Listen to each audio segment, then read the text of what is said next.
Welcome, everyone, to episode 112 of Puppet Masters and Castle Freaks, the internet's leading all things Charles Band podcast.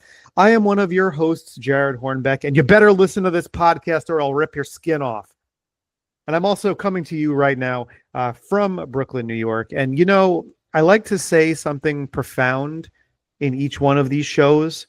So before I hand it over to my co-host and I have the spotlight, I just want to say, disco sucks. Punk is dead. Give me rock or give me head. Eloquently put. And may I add, go fuck an iceberg. I'm Steve Guntley here in Austin, Texas. This is the podcast about razor blade earrings, snake biting, but the other way around, and bear traps. Hey, on sale. That's a good discount right there.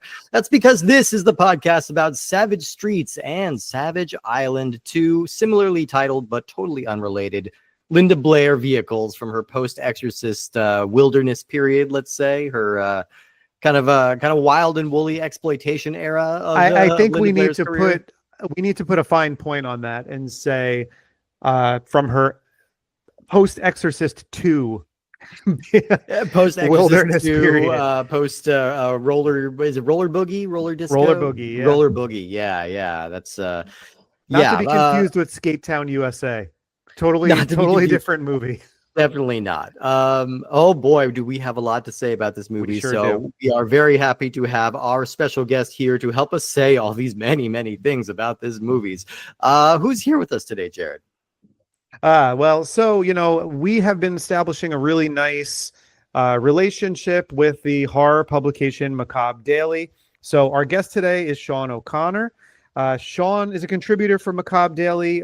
Recently, he created this column in Macabre Daily called Paper Cuts, which I love the name of, where he reviews current horror novels and he interviews a lot of authors and like that. I love that because we've been trying to, for the beginning of this, it was like Steve and I would only talk about movies, and then we're like, you know, we like books too. So it's kind of nice to get that there. He also co-hosts another podcast called Fear on Film with Joe Velasquez of Film Joe podcast. Sean O'Connor, he is here right now completing the Macabre Daily trifecta, as we like to call it. Sean, thank you so much for coming on. Oh, thank you guys so much for having me. It's a pleasure to be here. Yeah, I promise I'll try not to ruin it. You've had the better parts of Macabre Daily on with Matt and Lowell, but we'll see. We'll see how mine goes. Well, we're very excited to have you here, and I'm very curious about why you wanted to talk about these movies in particular. That's a great question. Can I not to put you on blast or anything? I know Charles Band's got nothing to do with it, but can we do Skate Town USA and maybe Xanadu? Oh boy. Okay, yeah, I would be down for a Xanadu episode. It's a quadruple feature with what's that one? Midnight Madness. Oh yeah. Oh yeah. Well, and the apple. Okay, sorry, then I'll stop. Yeah. But we need to get the apple in there if we're doing a film program. So sorry. Well, listen, we're a pro Catherine Mary Stewart podcast. We are definitely in all ways. Better be. Yeah. Oh yeah. So sorry, I cut you off. Well, first off, Jared sent me this list of 12,000 movies. Yeah, that'll happen. To choose from. I mean, Charles Band certainly he's a busy boy, and I finally landed on Savage Island, and I don't know why it just stuck out to me because of the Linda Blair factor, and the exploitation factor, and I'm like, why not? You know, I know it's not horror. But so much of my day and so much of my life is steeped in horror, like, you know, air quotes horror. Yeah. Why not branch off and do a little bit of exploitation? And we can talk about that subgenre and the time it was released and all of those incredibly bad movies. But for me, as a kid who grew up during the 80s, they were part of my wheelhouse because they were just on cable all the time, you know, so.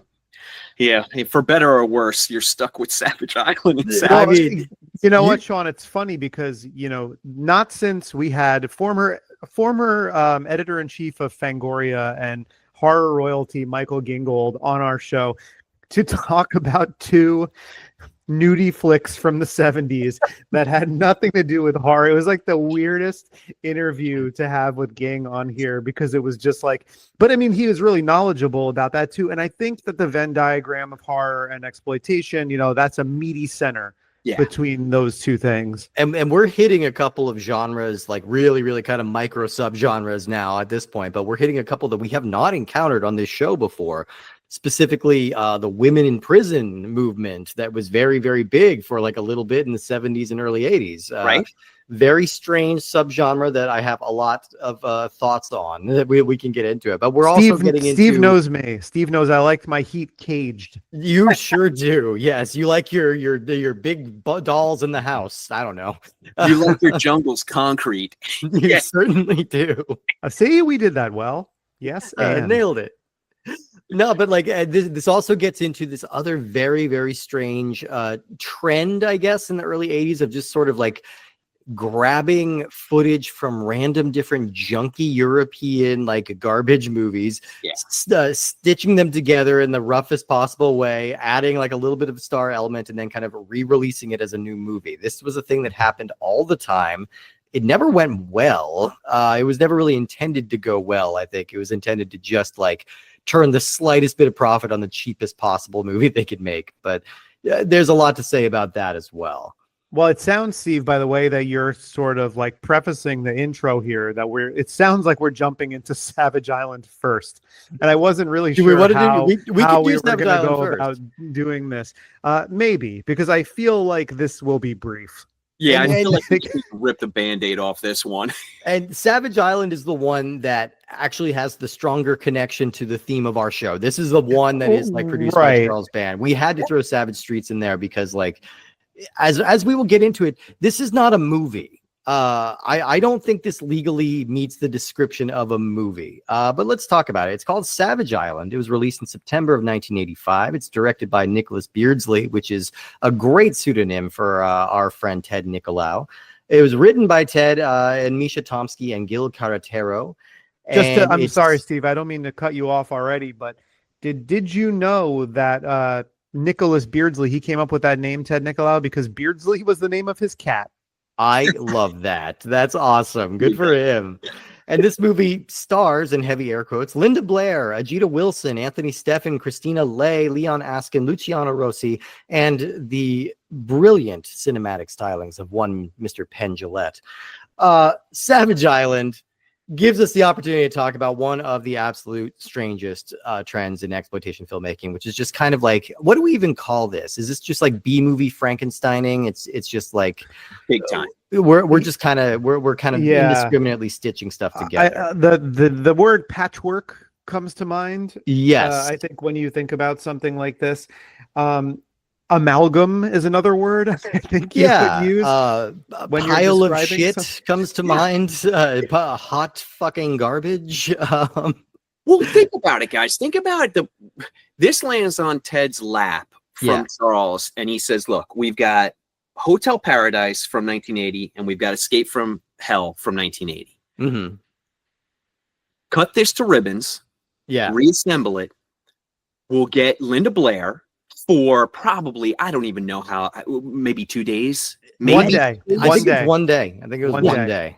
We'll bookend, by the way, I mean, nothing says Charles Band more and exploitation more than Linda Blair on the box cover art in a bikini with an Uzi on an island, and she's none of those things in this film. Not at one moment. The Uzi, she does. She does have a little machine gun. I'll give her that. Yes, we'll give her that.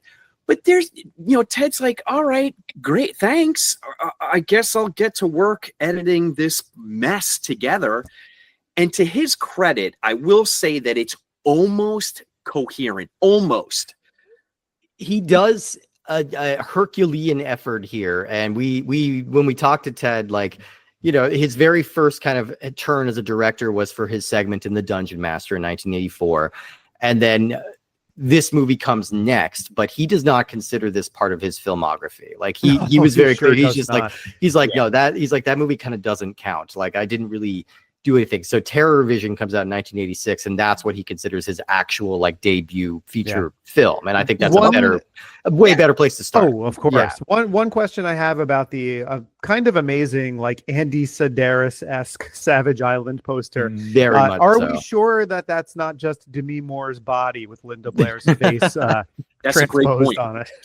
That story's finally gone wide. I've been seeing that like as a viral post of people like, the butt in the I Spit on Your Grave poster is Demi Moore. That was mentioned in Charles Band's autobiography, mentioning that she came in and saw that poster and started laughing and said, "That's my butt."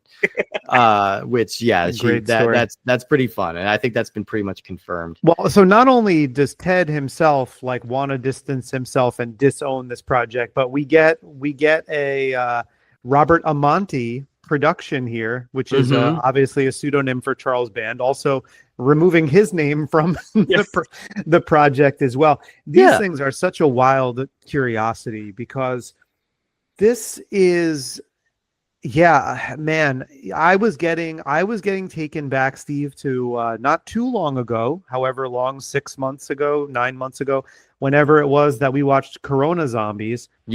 Which had just that Mystery Science Theater style riffing over Hell of the Living Dead, aka Virus. And this, I was watching it and I was like, man, like this answers the age-old question, which is like, what if an entire movie was ADR? Yes. And I mean, look, that was the Italian tradition. Like even like almost to this day, I think they're still doing that. Like that was a long, like standing tradition, but there is not one single person speaking the same language as any other person in this. And they really are matching like the cadence of the English to the tone of the dialogue of whatever they're speaking, and it does not match. So it leads to a lot of weird pauses. It's a very strange experiment. But yeah, like you were saying, like these two movies were shot like simultaneously in using some of the same cast members and being functionally the same plots, you know. So like it was probably like just a semantic like or tax reason that they made it two movies rather than just having being one movie in the first place. But it is not a coherent movie. It like stitching these two together, almost there. It's on the verge. Almost there. But because of that, and Steve, I don't mean to cut you off, but because of that, you have characters who are bad guys, then good guys, then bad guys. You have characters that die midway through, come back to life to get killed in the third act. It's like, you know, look at this hand. Don't look at what's going on over here. Look at this hand over here. And there's really no magic trick to pull off that's going to make you not see these glaring mistakes. It's kind of the charm of the film because it's so bad. Maybe it goes all the way around. I'm not going to say good, but maybe it goes all the way around to a fun watch with some friends on a Saturday night and a lot of weed and a lot of beer. I don't even know if it would hit that benchmark for me for a couple of reasons. First of all, I had a physically hard time seeing this movie. Like it is a hard movie to look at. Like not since Alien versus Predator Requiem have I seen less of a movie that was allegedly shot on a camera. Like you could have been doing anything in that space. Like I had no idea what was going on. It makes Savage Streets look like it's fucking like the best movie I made. watched like a totally fine like print of Savage Streets that was on YouTube, and it looked like a 4K restoration of something like after, because you can't, I mean, when Savage Island starts, like I'm looking at the typeface and I'm like, Salvar's im block, like I'm like, I can't read any of the letters. The credits you can't read until the end credits when there's actually white type on black. It's okay, that you can read, but the red typeface on the black opening is, you cannot read it. It's got so much bleed. You know, this is not a movie that anyone took pains to preserve. But I think the other reason I think this would be kind of a hard sit as like a drunken fun night is that like the women in prison subgenre is a tricky one to navigate because this is inherently kind of a fetishistic subgenre. It's working through a lot of issues of like domination and BDSM and lesbianism, and like it's working through some stuff that's charged in a way that like something like, I don't know, Porky's or something would not really be, you know. Like it has a lot of nudity, it has a lot of sex, but it's not fun to me. I don't know. There's something inherently dark. I'm not here to like judge it. I'm just more thinking there is something like darker and a little more aggressive that I think is it's coming very through. sterile because there's no story. So there's no narrative to follow along for beats. It's just presented to you and you're like, oh, okay, there's a shower scene. Oh, okay, there she is bathing in the river. Oh, it's dark. And there's this like introduction of Linda Blair in the beginning where it's like modern day and she's walking into this like LA corporate building basically with her Uzi. And then that scene happens and then we cut into one of these Italian movies. And then the Linda Blair voiceover comes on, and so we get Linda Blair explaining how, she can't believe she's still in Saigon, and it's not really in service of anything. I was kind of wondering if the voiceover was going to keep going, because it really was just like exposition, and I was kind of thankful because I'm like, at least the stuff on screen's being described to me. I mean, I love the idea, the conceit that this whole story is being narrated to a man before she kills him. And she's being sure to include like details of like the women bathing in the stream or being sure to include all of those details just to be nice to him. Steve, I'll point this out. This is the second worst case of exposition on film. The first being, and it's a movie I love, Raising Cain, De Palma's Raising Cain. Yes. Where Lolita Davidovich gives exposition while driving to herself. It's my favorite part of the movie. Wild. That is the funniest scene. That movie, if people have not seen Raising Cain, that is kind of an unbelievable movie. Yeah, like we're talking about something ridiculous, obviously, about it, but 100% hard recommend from me on Raising Cain. One of the if you've never seen it. The most balls to the wall Lithgow you've ever seen in your life. That is a guy who can go big, and boy, does this man go big. Guys, can I just tangent really quickly? Of course, please. Have either of you seen The Rule of Jenny Penn? Not yet. I keep hearing it's great. I saw it close Brooklyn Horror Fest last year. Oh, nice! It killed. Yes, Steve, it's his best. It's his best non-De Palma performance. Oh, but it's a very De Palma performance from him. So you gotta check it out. Oh, I'm hyped. Okay, I gotta check that out for sure. Yeah, okay. No, it's a lot of fun. It really is. Fun is not an adjective I would use to really describe the feeling of sitting through Savage Island. No. I will say though, like to your point, Sean, kind of about like, if you have the right paraphernalia and the right frame of mind, will this work? I don't know if it would. I will say, though, I belly laughed to the point where I was crying laughing at 2 moments in this movie. Okay. And I say that unhyperbolic. Okay. I'm being sincere when I say this. One is when the like female prison warden is like, "Get to the shower, you smell like garbage." That line was amazing. But then I don't know the character's name because I feel like it's not even like spoken, but he's one of the kind of guys in charge, and he is just delivering every line to 11.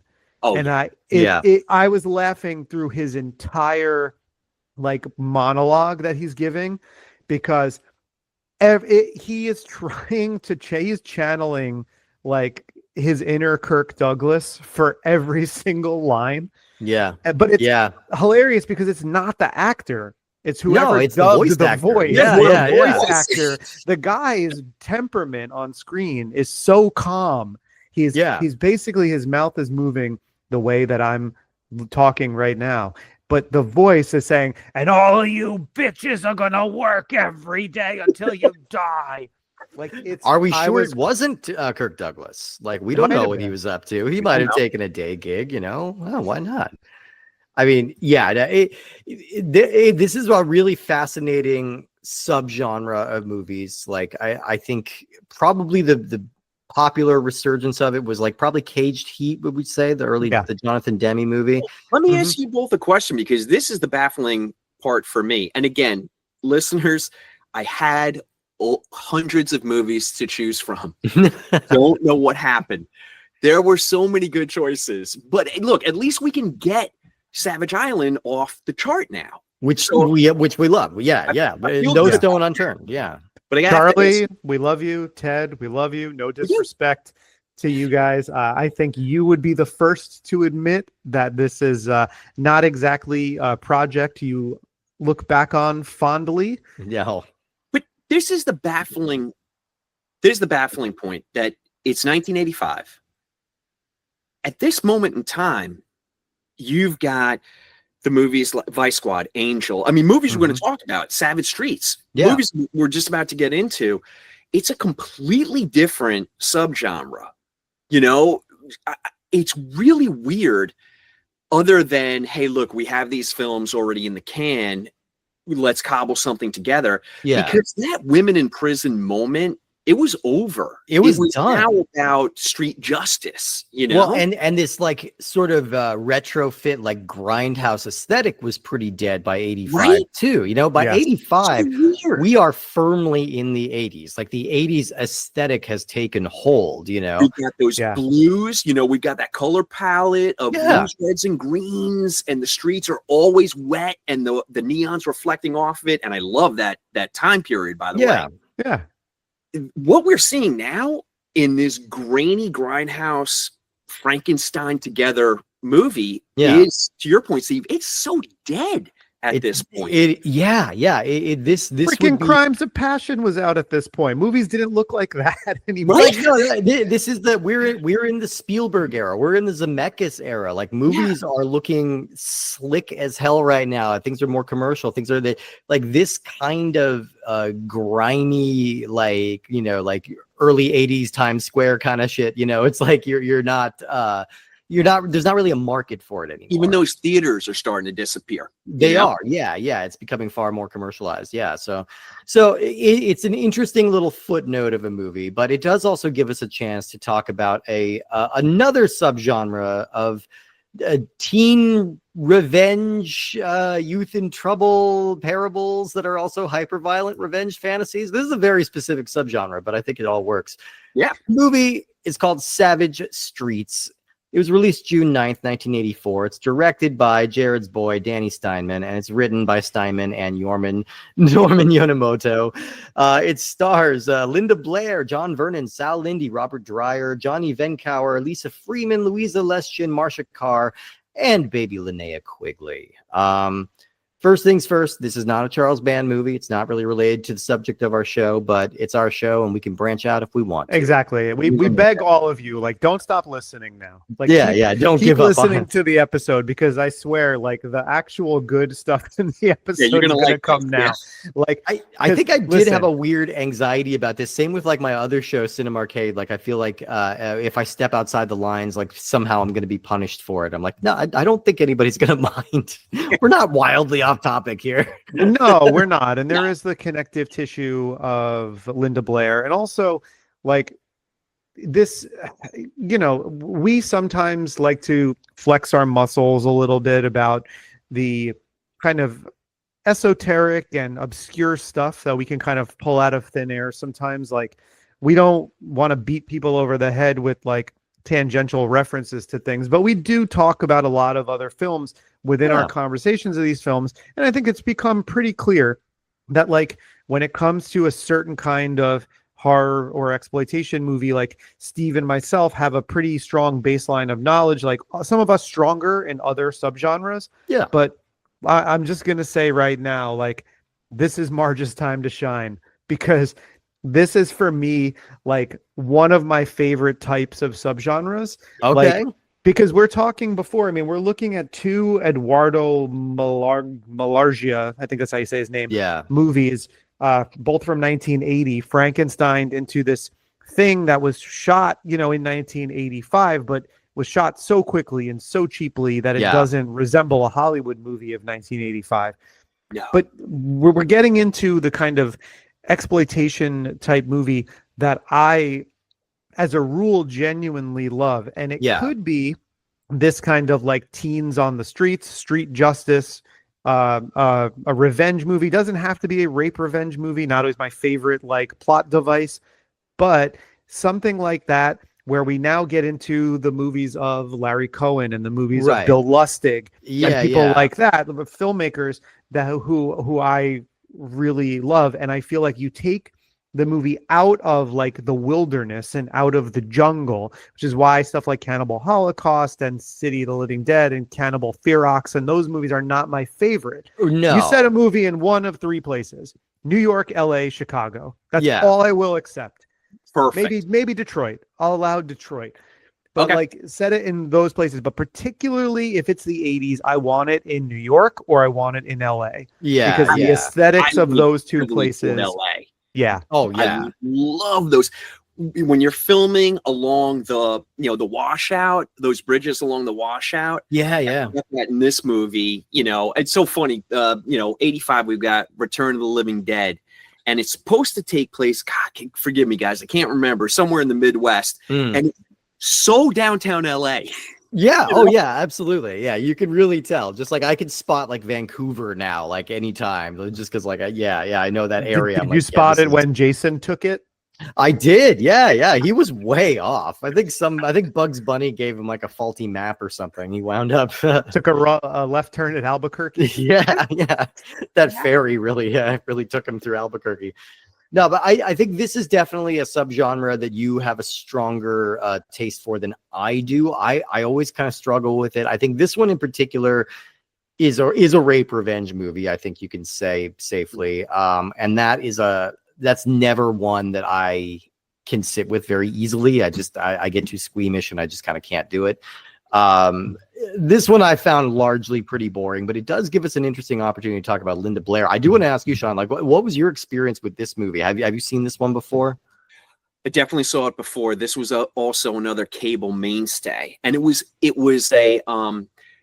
heavily cut, but this was also like Rhonda Shear Up All Night, Right. with Gilbert Gottfried. You could always count on this, movies in this subgenre playing endlessly on Yeah.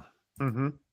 Absolutely. And this movie was like a minor hit, like it was crazy cheap to produce, and it got, a little bit of a bump because of its star. And I really want to talk about Linda Blair here for a moment, because she is. Before you do, Steve, I just want to say about the production of this movie. It did end up making sort of a name within the low budget exploitation world for Danny Steinman, but the production of this was a really troubled one. Mm-hmm. And when they were making this movie, essentially they ran through the budget in about 3 days. And the original director who was on the movie was a guy named Tom DeSimone. And similarly to Danny Steinman, had, before getting into the exploitation game, had directed just gay porn. Yeah. Mm-hmm. Now, Danny Steinman famously directed like a hardcore movie called High Rise in the 70s, which is not a gay porn.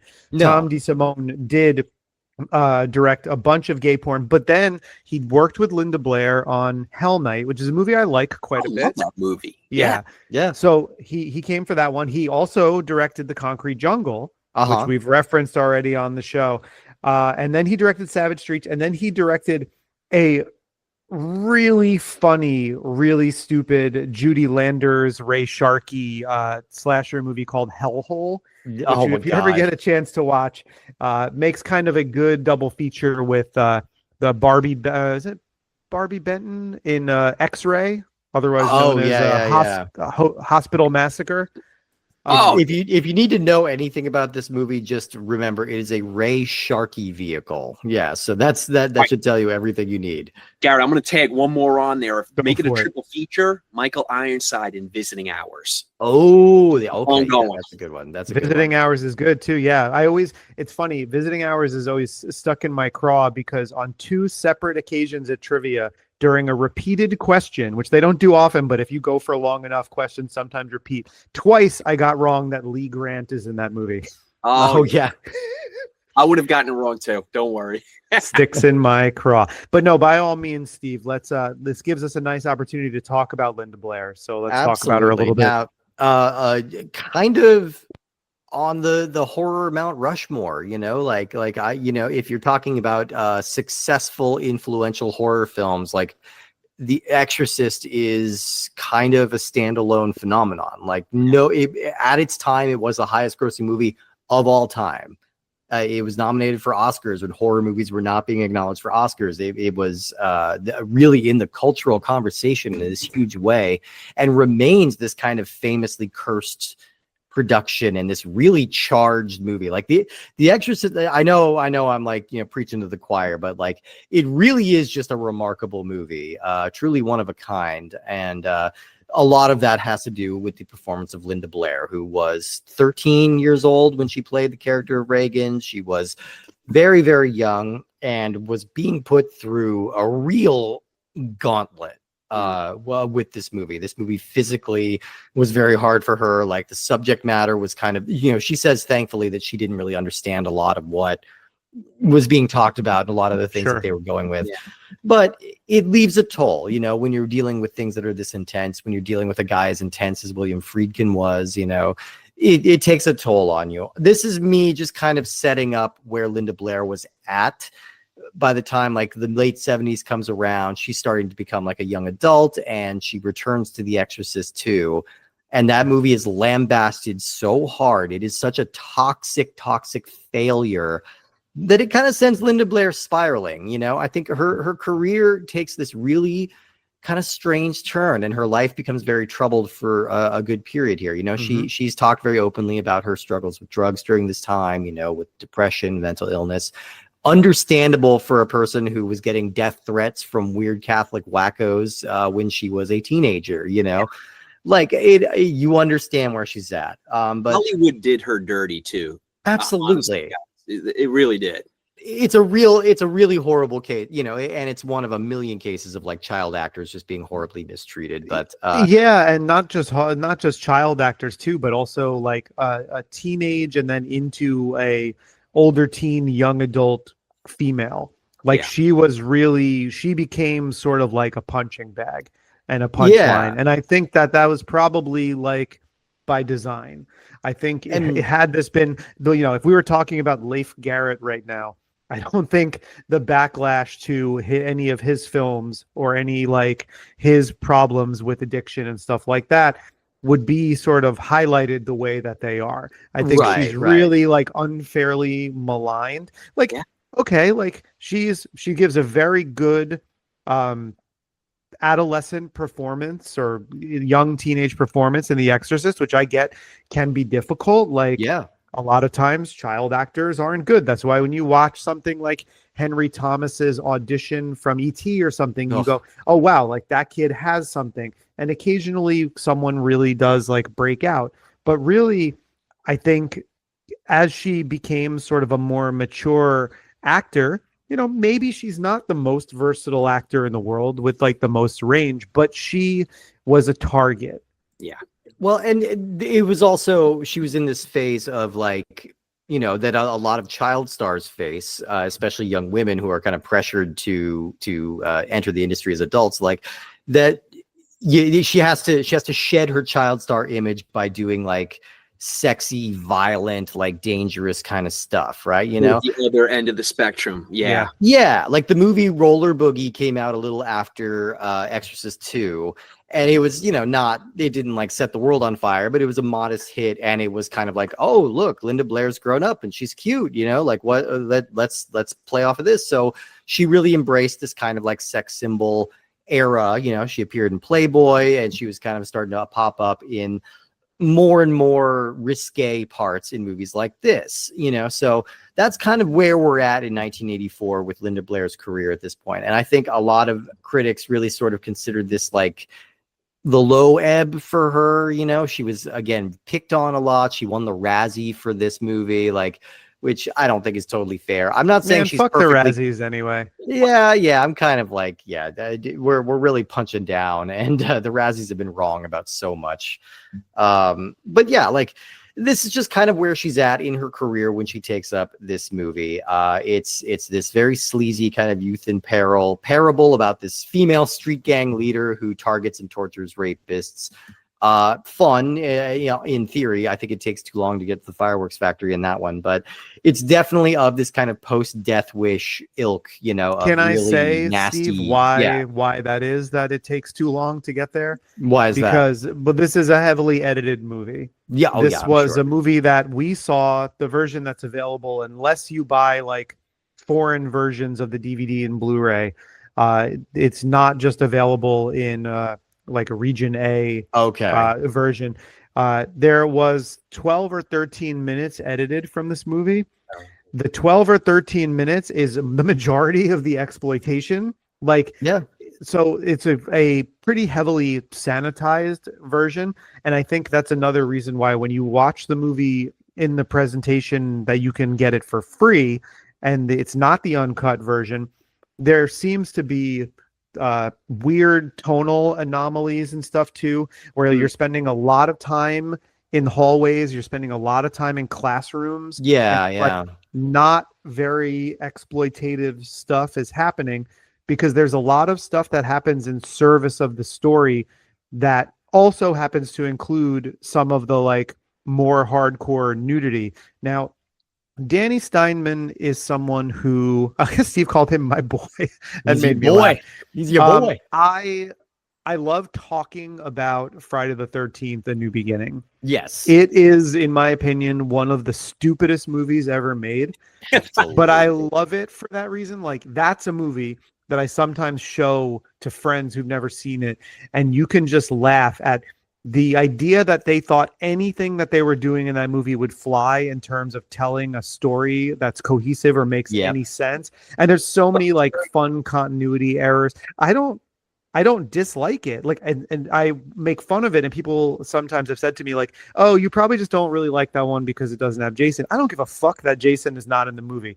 I have so much fun with that movie because it is awful. And it's, people try to say, well, they were doing like they were going for a whodunit kind of thing. It's like, no, I know what they were doing. I don't care that Jason's not in the movie. That's not why I'm saying it's a poorly made movie. Like, there are so many problems with it. But that being said, it makes my short list of like Desert Island, Friday the 13th movies because I get so much enjoyment out of watching it, and I get so much enjoyment out of talking about it, which I don't get to do a ton on the show.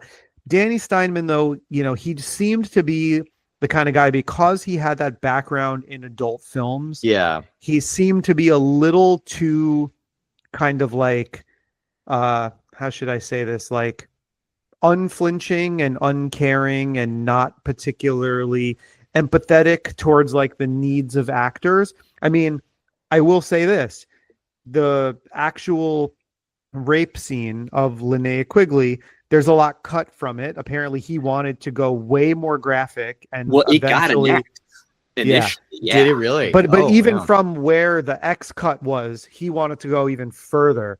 And he was luckily reined in from that. And I will say that as much as I think he might be an insensitive guy who kind of was maybe doing the exploitation for the wrong reasons, this does not have the sort of really gross Death Wish sequel feel to it.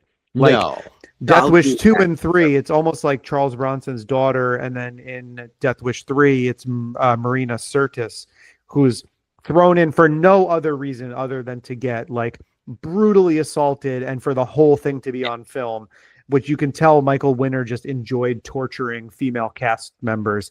And you don't get that so much here. I think he did rein it in a little bit. Really egregious. I mean, that's just like, so I don't understand why this movie was kind of singled out. I mean, there were a lot of films during this era that were singled out, but this one, it became a video nasty in the UK. It was banned in Australia. It got the X. They trimmed it down. They released it, but it's just, I'm certainly not going to say that there isn't the exploitation factor there with the rape, but compared to some of the other films that had come previously and then were happening at that time and then came afterwards, it's another circumstance where it's like the curse of Linda Blair. Yeah. Yeah. Well, and the media is always going to pick up on these kind of like to borrow a term from another child star, a little girl lost kind of narratives that are being put up around Linda Blair, because it's like, oh my God, look at her. She's doing drugs and she's wearing skimpy outfits in movies and she grew up too fast, and then there's all this hand wringing about it, so that could have sort of put a target on this movie a little bit, like to single it out, because I think in a lot of ways it is a little more palatable and more sensitive than a lot of other films of this ilk have been. It's still very histrionic. It's still very over the top, and it's presenting this kind of urban terror, that was really popular of this subgenre of the time. This is coming only 2 years on the heels of Class of 1984. Right. Which I've got that in my notes right here. Which is kind of like the minor masterpiece of this subgenre, in my opinion. Like, that movie kind of rules. But because the protagonist of that movie is kind of a mawkish Perry King, and you're watching him kind of get pushed to the limit, whereas like you can tell from frame one of this movie, like John Vernon is taking no shit. Absolutely. That's a fun performance from him in this, I think. But it's real scuzzy, by design, and it does give us the wonderful kind of reveal of the Chekhov's bear trap, Chekhov's crossbow. Yeah. Because of course every store on Hollywood Boulevard in the early 80s was selling crossbows and bear traps at the windows. It's right next to the Hustler store. Just go in and grab your bear trap. I mean, right next to the feather boa and the dildo was the crossbow. Absolutely. Absolutely. It shoots dildos. It's very effective. This film also has the perfect 80s, the cast of early 20s, mid 20s, and then there's Jake, who looks like he's 45. Easily 45. Yeah, he was going to school with Stockard Channing. Yeah. But you gotta love that. If the film doesn't have that, you're like, oh, everybody's kind of accurate, like period accurate. Well, it's one of my, I don't want to say one of my biggest pet peeves, because that's going to sound really egregious, but a lot of times I'll listen to other shows and they'll comment on somebody playing a high schooler, and they'll be like, oh yeah, this guy who was 35 playing a high schooler. And then you look and it's like, oh, he's actually 21. It's just people age differently back then. No, not this guy who plays Jake. He was legitimately 33. In this movie. But he's not supposed to be a high schooler. He's just like hanging around the high schooler like he's Matthew McConaughey in Dazed and Confused. I was about to say McConaughey. It's like, this is the Black Lodge version of McConaughey from Dazed and Confused. Like, this is the Tulpa version of him. But it's really, I got some entertainment out of it. Like, it is satisfying when like Linda Blair kind of suits up at the end of the movie in her like vengeance cat suit and starts hunting down all these like assholes and dismembering them in violent ways. Like, it's a pretty good showdown with Jake in the end. Like, I thought that they definitely hit it. I agree with you that it's a little bit of a slow build. Yeah. But the third act, as far as, Savage Streets Exploitation 1985, it definitely gets the job done. Now I'm going to throw this at the two of you. Sure. So that time period, what's your favorite of like the LA set? Doesn't have to be Rape Revenge, but like those LA movies from the mid 80s. Yeah. What stands out for you both? I have a weird soft spot. Go ahead, Steve. Sorry. I have a weird soft spot for Angel. Which is a demented movie that like I remember running on cable a lot when I was younger. It has some great like isolated YouTube reaction scenes from like Rory Calhoun and stuff. So it's pretty entertaining. Man, I feel like there's so many. I'm like, I gotta think now of ones. This is a really stupid movie, but I had fun with it. Not Savage Streets, I mean, sort of, but I'm talking about a different movie now. When you brought up Chekhov's crossbow before, you were like, where does somebody get a crossbow? Obviously in LA. And I'm like, well, my understanding is that every banker has one because Duncan Regar is standing holding that crossbow on the cover of The Banker. Steve, I don't know if you've ever seen this movie, The Banker. No, I don't think pull so. up the poster. Okay, I'm pulling it up. I'm pulling it up. It's Duncan Regar from Monster Squad, and he is like a Wall Street yuppie who hunts people for sport in his downtime. It's hilarious. I give a lot of props to this movie, Sean. Obviously, I've never spoken to you about it, but when we interviewed Tiffany Shepis not too long ago, we had a conversation about this movie that I truly love, that Steve has since watched for the first time, called Out of the Dark. Yes. Which is late 80s. You know what? You and no one else, Sean. And it is just listen for, I'm not going to get into it like I did in that episode because we talked about it a lot. But it is basically Karen Black, and she runs a phone sex operation, and a guy calls and harasses them and then starts kind of stalking them individually while wearing a clown mask and picking them off kind of one by one.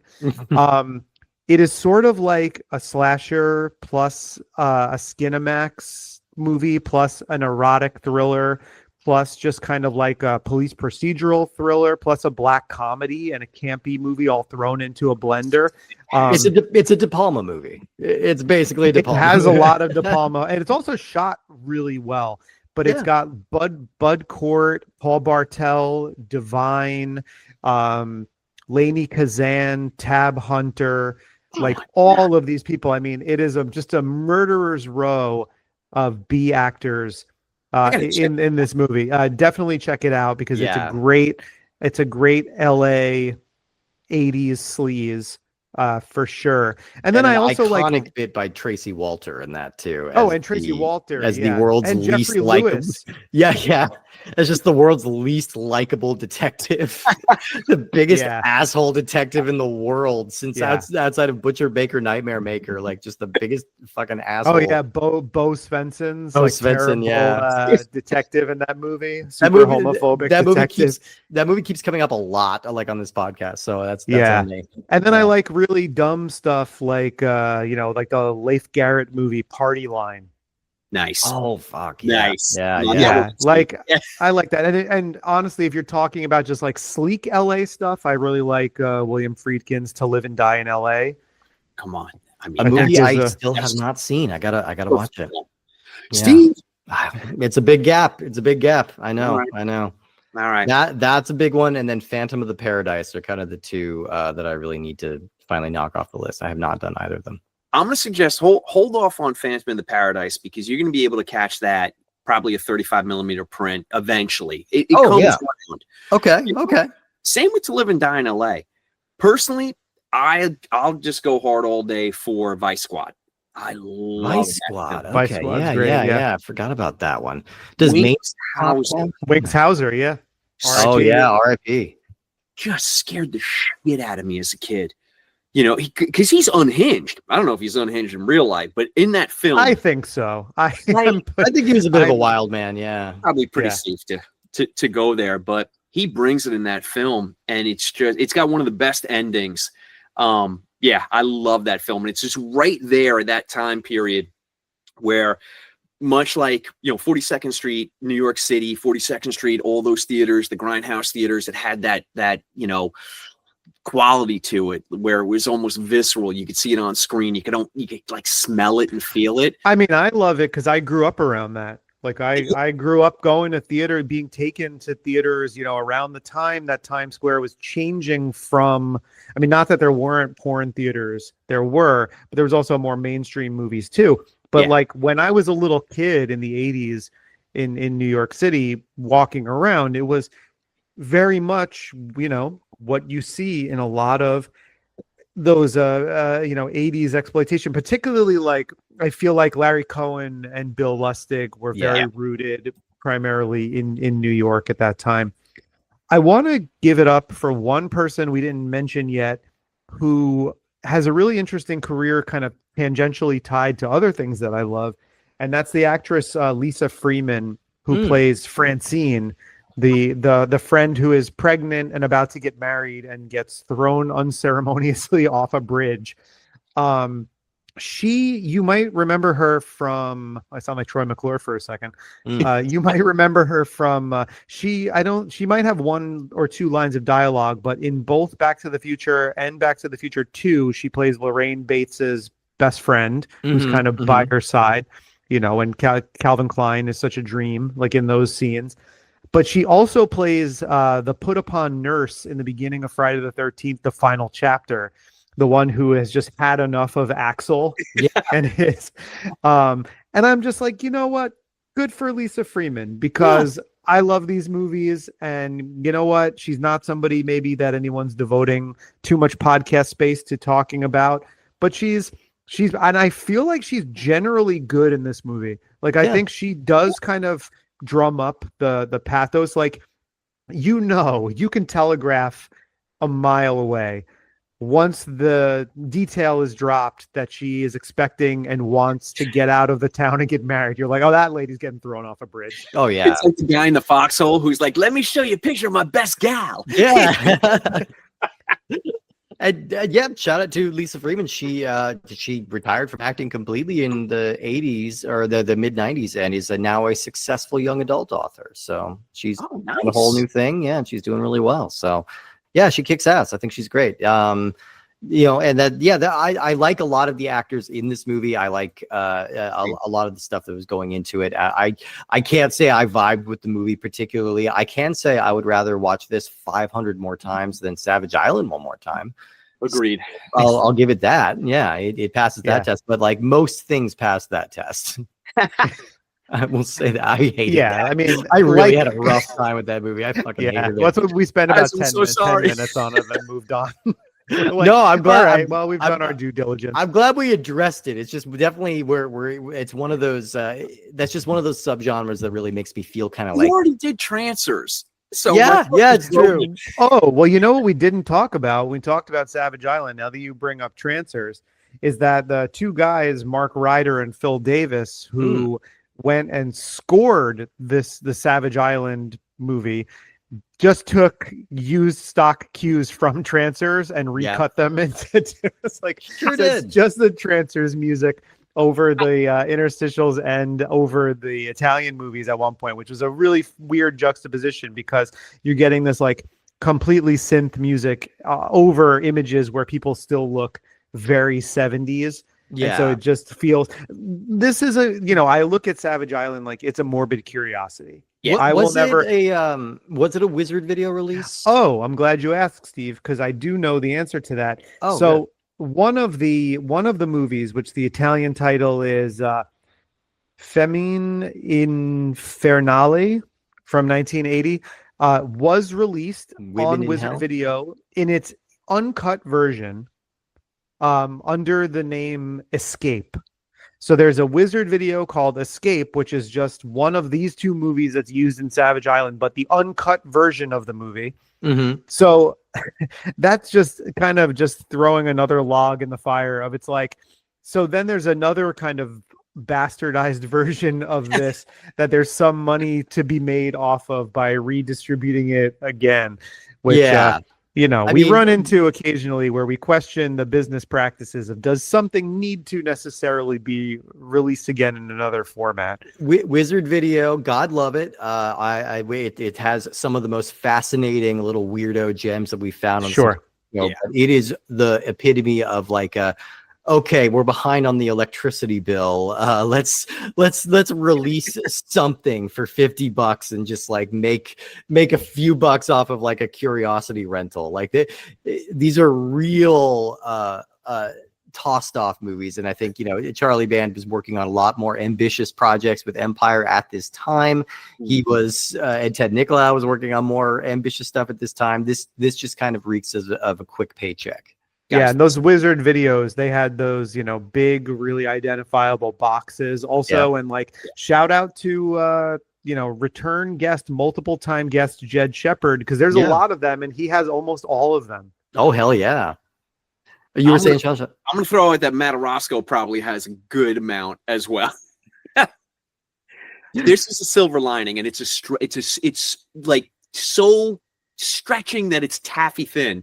But maybe, just maybe, somebody in 85 watched Savage Island and it opened the door to spaghetti westerns, giallo, maybe, so that's the hope at least. Or at the very least, like Mondo Cane or something like that. Like some really deeply weird kind of gonzo documentary shit. Like that is kind of the joy when you're like first kind of getting into movies, is when you're starting to kind of experiment with what your limits are a little bit. You want to sort of explore what's on the odd fringes, and there's a lot of good stuff to explore from this era of Italian cinema. Yeah, you can look at it. This wouldn't be my pick, but if I didn't watch Savage Island, then I wouldn't have seen 1990 The Bronx Warriors.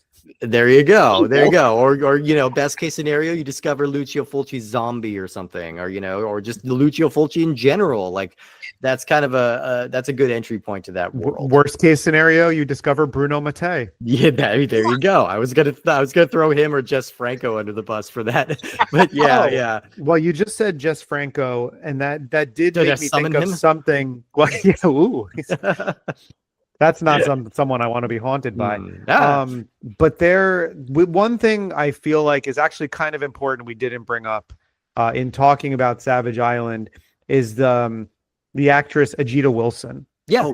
So this cool. is and one of the first sort of openly trans actors that we've, I think, had really on the show. Yeah. And she had a long career post Operation as an actress in exploitation, softcore, maybe like some hardcore porn in there too. But then she sort of settled into like the Jess Franco stuff, like Sadomania, stuff like that. But I thought it was interesting to bring up, because I feel like we've been doing the show for however many episodes, and it's sort of the first time where we've encountered a outwardly trans actor where the dialogue around this actor is just like, oh yeah, she was trans and she's awesome. It's also all about like how sexy she is, exactly. It's playing up by that. And off screen, that seemed to be, because doing research for the film, that seemed to be the vibe of her culturally as well. Yeah. Which this took place during, the surgery took place in the 70s, and then, post-op, just a lot of inclusion. Granted, it was within a kind of small hemisphere, but it's remarkable, especially in 2025, in the moment that we're living in. It's very remarkable that there was that inclusion and the maybe not celebration of it, but the casual acceptance of it, which is nice. No, that's cool, and like I think she's kind of an undersung figure. She died very young, sadly, a car accident in the early 90s, so I think she was only like 37. But in very interesting figure. Not given a whole hell of a compelling vehicle here, but there are other interesting things to check out at Ajita Wilson. I will say I think we have mined all that we've gotten all the emeralds. We have every emerald already. It was bones clean. Yeah. So I feel like my own personal taste. It's like I could talk, I'm sure, a lot more about Savage Streets, but we want to be respectful of the time of our guests and the time of our listeners. I won't drone on about how much I love Self-Defense as another exploitation movie. If you've never seen that one, that's a lot of fun. Kind of gives me Enemy Territory vibes in some ways. But I think if we talk about Savage Streets, rather, I guess I'm kind of transitioning into final thoughts here. Yeah. Savage Streets is a movie I get a good amount of enjoyment from, because I just really dig the aesthetic. I think there are definitely better made exploitation movies that are maybe more successful in their overall statement, but there's a lot of people involved in Savage Streets that I find interesting, if nothing else. So I don't mind revisiting it. I had watching it for the show was probably the fourth or fifth maybe time that I've seen the movie. So I'm very familiar with it. And so, I enjoy that. And so that, and being able to see what was on screen helped, Yeah. which is already puts it a Always a rung selling above point. Savage Island.